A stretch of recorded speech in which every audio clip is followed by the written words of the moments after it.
Ассаламағалейкум, алдарыңызда кезекті қорғашы. Бүгін бізде келген зат, сондай бір заттың түрі, бұл құрылғы, бұл таймер десек болады.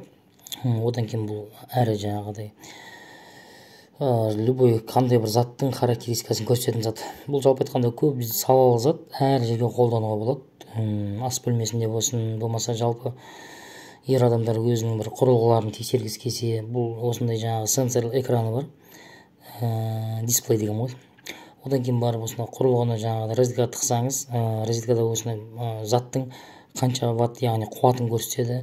Одан кейін барып қанша гигагерц, одан кейін қанша вольт екенін барлығын көрсететін құрылғы, қанша ампер деген. Одан кейін бұның бір ерекшелігі, керек кезде жаңағыдай керек уақытқа қойып отключениесі бар. Яғни мысалы үшін бір плитаның ішінде бір тамақ тұрған болса, сол тамақ жарты сағаттан кейін өшсін десеңіз, электрический плита болса, жарты сағаттан кейін осы өшіреді осы құрылғы.